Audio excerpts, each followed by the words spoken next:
जय श्री राम दोस्तों। नोएडा के भ्रष्टाचार पे मैंने एक वीडियो डाला था थोड़े दिन पहले और उस पर एक बहुत ही व्यापक समर्थन मिला है नोएडा से पूरे बहुत सारे लोगों का। लेकिन जिस जगह से समर्थन की उम्मीद थी वहाँ से अभी तक आवाज़ नहीं आई है, जो है CEO नोएडा अथॉरिटी और यूपी सरकार।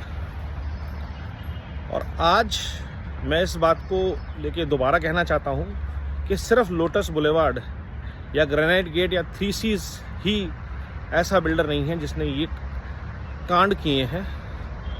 ऐसे कांड करने वाले बहुत सारे बिल्डर नोएडा में लोग बता रहे हैं, जिन्होंने सैंक्शनड प्लान के उलट कुछ काम किए, नक्शे पलट दिए।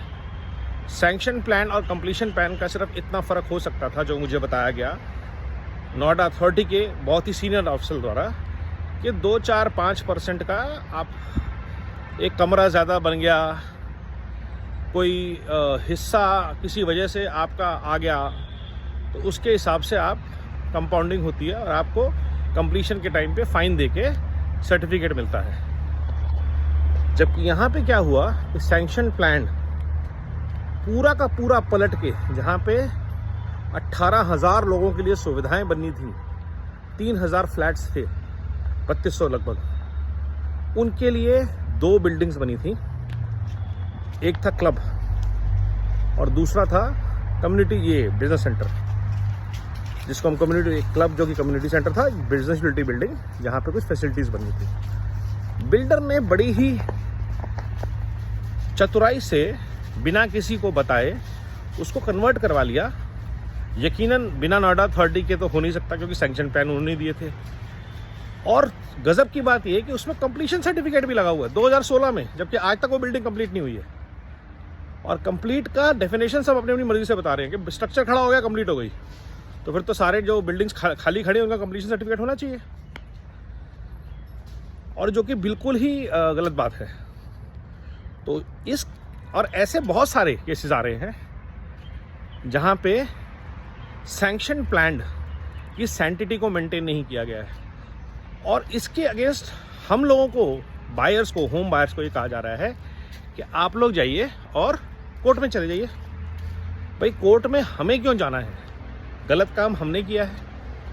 अपने हक को, जिसके लिए हमने पैसे दिए हैं, नंबर 1 में दिए हैं, टैक्स दिया है, होम लोन लिया है, एक प्लान के अगेंस्ट, वो प्लान को जिसने डेविएट किया और जिसने उनकी मदद करी, जवाबदेही उनकी तय होनी चाहिए।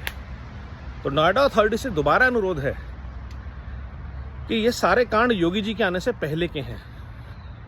आई एम श्योर योगी सरकार के आने के बाद नोएडा अथॉरिटी में ऐसी कोई हिम्मत नहीं हुई है, क्योंकि पहले ऋतु महेश्वरी जी थी, अब डॉक्टर लोकेश हैं, और दोनों ही बहुत ही ईमानदार और डिलीवरी बेस्ड ऑफिसर माने जाते हैं, योगी जी के विश्वास पात्र हैं। तो अगर पुराने नोएडा अथॉरिटी में 2016 से पहले कुछ ऐसे कांड हुए हैं, उनकी जांच होनी और उस कांडों में लिप्त लोग, फॉरेंसिक होना चाहिए, सिर्फ बुक्स का ऑडिट नहीं, पूरा फॉरेंसिक ऑडिट। और अगर इसमें ईडी को, सीबीआई को इन्वॉल्व करना हो, विजिलेंस को इन्वॉल्व करना हो, तो नोएडा अथॉरिटी को, यूपी सरकार को करना चाहिए। क्योंकि ये जो भ्रष्टाचार के तार हैं वो 10, 20, 50, 100 करोड़ के नहीं है, ये हज़ारों करोड़ के हैं।